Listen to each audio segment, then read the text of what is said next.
हीरा आसमानी off shoulder dress में लिपटी अपनी देहयष्टि को शीशे में निहार कर आत्मतुष्टि के भाव से युक्त जया जब बाहर निकली, तब सतीश कार निकाल रहा था। एक पल के लिए सतीश की नजरें नेहा पर गड़ सी गईं। प्रशंसात्मक निगाहों से उसे देखता हुआ बोला, जल्दी करो जया, वरना हम लेट हो जाएंगे। उफ, कितना शुष्क है सतीश। प्यार मोहब्बत की बातें लार मुनहार तथा प्रशंसा में दो शब्द कहना भी इसे नहीं आता। अपनी खींच दबाती जया कार की मगल की सीट पर बेल्ट लगा बैठ गई। सतीश के दफ्तर में नवनियुक्त आशीष ने अपनी शादी की पहली सालगिरह के उपलब्ध में सभी साथी इंजीनियरों को अपने घर आमंत्रित किया था। आशीष की जिंदादिली और खुशमिजाजी की तारीफ जया भी काफी सुन चुकी थी।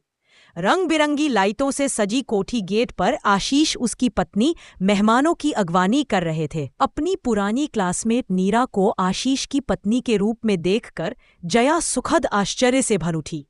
1-2 पल तो दोनों हैरत से एक दूसरे का चेहरा देखती रही, फिर गले लग गईं।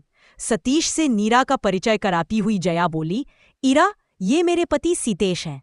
नीरा ने हाथ जोड़कर अभिवादन किया। फिर दोनों सखियां बातों में उलझक गई। तभी आशीष का चहकता स्वर गूंजा, नीरा डियर नीरा, कहाँ व्यस्त हो गई हो? देखो गेस्ट आ रहे हैं। इतने लोगों के बीच ऐसा संबंधन सुनकर नीरा के गाल लज्जा के कारण लाल हो गए। जया, पार्टी के बाद रुक जाना, तुमसे बहुत सी बातें करनी है, कहकर डिजाइनर भारी साड़ी का पल्ला समेटती हुई नीरा आशीष की बगल में जा खड़ी हुई। पार्टी में काफी अच्छा इंतजाम था। कॉलेज के जमाने की साधारण से रंगरूप वाली नीरा डिजाइनर साड़ी और स्पेशल मेकअप में काफी आकर्षक लग रही थी। उसके जरा दूर होते ही आशीष पुकार उठा, डियर, कहाँ खो गई हो? कम से कम आज तो हमारे पास ही रहो। सकुचाती सी नीरा आशीष के पास सरक आई। अनजाने ही जया नीरा से अपनी तुलना करने लगी। नीरा के विवाह को 1 साल हो गया है, फिर भी आशीष कैसे भंवरे सा उसके चारों ओर मंडरा रहा है। कैसे मीठी मीठी बातों से वह नीरा को गुदगुदाता रहता है। और एक वह है, शादी को अभी 6 महीने भी नहीं हुए हैं, परंतु सतीश के गंभीर स्वभाव और चुप रहने की आदत ने उसके अंदर भी कैसी अजीब परिपक्वता सी पैदा कर दी है। उनकी शादी लगभग अरेंज्ड मैरिज थी, इसलिए शादी से पहले डेटिंग का मजा भी नहीं रहा था और ना ही सतीश को समझने का मौका मिला था। पार्टी खत्म हो जाने पर कैटरर के आदमी इधर उधर बिखरा सामान सहेजने लगे। सतीश और आशीष दफ्तर से संबंधित बातों में व्यस्त हो गए। जया को अपने पास बैठाती हुई नीरा बोली, अब बताओ जया, कैसी हो तुम? लगभग 3 वर्षों के बाद हम मिल रहे हैं। और फिर कॉलेज के जमाने की खट्टी मीठी बातों का जो अंतहीन सिलसिला शुरू हुआ तो समय का कुछ पता ही नहीं चला। हाँ, आशीष बीच बीच में नीरा को छेड़ते हुए फुल झड़ियां सी छोड़ता रहा। नीरा जब चाय बनाकर लाई तो उसे देखकर आशीष बोल पड़ा, आज तो तुम गजब डा रही हो। फिर वह जया की ओर देखकर बोला, जया, आप ही बताइए, आज नीरा बहुत सुंदर लग रही है ना? आशीष के इस बेबाक खुलेपन से नेहा झेप सी गई। फिर बोली, नीरा भला कब सुंदर नहीं थी, हम तो पुरानी सहेलियां हैं। जया व सतीश जब वापस आ रहे थे तो जया की अस्वाभाविक चुप्पी को देखकर सतीश बोला, क्या बात है जया, तुम कुछ गुमसुम हो? जया सतीश को नहीं बता सकी कि उसके अंदर कैसा बनवड़ उमड़ रहा है। उसके भीतर घाव पीस रहे थे। रात पलंग पर लेटी हुई जया लगातार अंधेरी छत की ओर ताकती रही। देर तक उसे नींद नहीं आई। उसे याद आया कि स्कूल में 10वीं के बाद से लेकर कॉलेज के जमाने तक में उसकी सुंदरता से आकर्षित लड़कों का झुंड हर वक्त उसके आसपास मंडराता रहता था। वाह, क्या चाल है, कैसा चांद सा चेहरा है। जैसी फिक्रेबाजी जया के मन के किसी कोने को गुदगुदा जाती थी।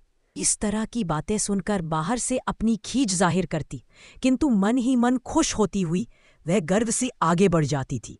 उसे पता था कि वह रूप से सुंदर है। दमकता रंग, कटावदार आंखें, घुटनों तक लहराती चोटी, किस चीज की कमी थी उसमें? सहेलियां भी उसे छेड़ते हुए अक्सर कह देती थी, तुमसे मैरिज करने वाला व्यक्ति कितना सुखी होगा। माँ की भी हार्दिक इच्छा थी कि उसका जोड़ उस जैसा ही हो। सतीश से शादी की बात चलने पर पहली नजर में ही सबने सतीश को पसंद कर लिया था। जया भी सतीश के सुदर्शन व्यक्तित्व से प्रभावित हो गई। फिर वे विवाह बंधन में बंध गए। सतीश अल्पभाषी, सौम्य व मृदु स्वभाव का व्यक्ति था। लंबी लंबी बातें बनाना उसे नहीं आता था। उसके सौम्य व्यक्तित्व से जया काफी संतुष्ट थी। इसलिए शादी के बाद जया और निखर आई। बाहर जाते समय जब वह सज संवर कर आती तो उसके रूप की चौंध से सतीश मुग्ध हो उठता। जया चाहती थी कि सतीश उसकी सुंदरता की सराहना करे, पर ऐसे वाक्य सुनने को उसके कान तरस गए थे। हालांकि सतीश की आंखों की चमक तथा उसकी आंखों की मौन भाषा सब कुछ प्रकट कर देती थी, पर इस मौन भाषा से जया का अहम संतुष्ट नहीं होता था। शादी से पहले तो न जाने कितने लड़के उसके रूप पर आकर्षित थे, पर शादी के बाद तो उसके साथ सतीश को देखकर वह छींटाकशी भी बंद हो गई थी, जो उसे भली लगती थी। अब तो अपने रूप की सराहना सुने हुए उसे काफी समय हो गया था। कई बार जया को लगता कि क्या इस ठंडी पत्थर की शिला के लिए ही उसे यह सुंदरता मिली है। फिर वह स्वयं ही अपने मन को तसल्ली दे देती कि सतीश चाहे मुंह से कुछ न कहे, पर मन से वह उसे बहुत प्यार करता है। उसका उष्ण स्पर्श, उसकी आंखों की चमक, उसके मुस्कुराते होंठ सभी उसके जज्बात व्यक्त कर देते हैं, भले ही वह उन्हें शब्दों में नहीं ढाल पाता हो। मगर आज आशीष के घर पार्टी में उसके जख्म फिर हरे हो गए। उसके अंदर हीन भावना सी पैदा हो गई। साधारण से रूपरंग वाली नीरा पर उसका आशीष किस कदर फिदा है। उसके होठों पर कैसे प्रशंसात्मक जुमले रहते हैं और उन्हें सुनकर नीरा भी किसी नवविवाहिता सी सकुचा जाती है। सुबह जया जब सोकर उठी तो उसकी थकी थकी लाल आंखें देखकर सतीश चिंतित हो उठा। क्या बात है जया, रात नींद नहीं आई क्या? वैसे ही सिर जरा भारी है, अपने आप ठीक हो जाएगा। रात पार्टी के बाद बैठने के कारण नींद नहीं आई, जया ने टालते हुए कहा। सतीश ने दफ्तर से भी 2 बार फोन करके उसका हाल पूछा, किंतु जया उसे अपने मन का दर्द नहीं बता सकी। अब नीरा के घर उनका आना जाना काफी बढ़ गया था। आशीष हर बार जिंदा दिली से उनका स्वागत करता और हर बार कांटों की चुभन लिए जया घर आ जाती थी। फिर नए साल के उपलक्ष्य में नीरा ने उन्हें डिनर के लिए आमंत्रित किया था। औरंगाबादी गुलाबी सिल्क की साड़ी और कश्मीरी शाल पहनकर जब वह बाहर आई तो सतीश उसके रूप की लौ से पिघल सा गया, पर वह कुछ नहीं बोला। आशीष के घर पहुंचकर घंटी दबाने पर दरवाजा आशीष ने ही खोला। जया का अनुपम सौंदर्य देखकर वह ठगा सा रह गया। फिर बोला, जया, आज तो तुम अप्सरा से लग रही हो। इसे कहते हैं प्रशंसा। जया को लगा कि उसका साज श्रृंगार सार्थक रहा, कोई तो उसके सौंदर्य का कद्रदान निकला। नीरा ने डिनर के लिए काफी अच्छा इंतजाम किया हुआ था। सब खाने की मेज पर बैठकर खाना खाने लगे। सब्जी में नमक कुछ तेज था। जया व सतीश तो चुप रहे, पर आशीष ने जैसे ही मुंह में निवाला रखा वह गुस्से से तमतमा उठा। नीरा, तुमने सारे खाने का सत्यानाश कर दिया। साल भर हो गया है, परंतु तुम्हें अब तक नमक का अंदाजा नहीं आया। यह सुनकर नीरा का मुंह उतर गया। जया ने बात संभाली, नमक कोई खास तेज तो नहीं है, दही के साथ तो ठीक लग रहा है। पर आशीष का मुंह उखड़ा उखड़ा सा ही रहा। इस बोझिल वातावरण में सतीश व जया भी ज्यादा देर नहीं बैठ सके और उनसे विदा लेकर घर आ गए। आशीष का यह दूसरा रूप देखकर जया सम सी रह गई। अपमान से तिलमिलाया हुआ नीरा का चेहरा बार बार उसके सामने आ रहा था। अचानक जया को 3 माह पहले की एक घटना याद आ गई, जब सतीश का दोस्त समर उनके यहाँ 2-3 दिन के लिए आया था।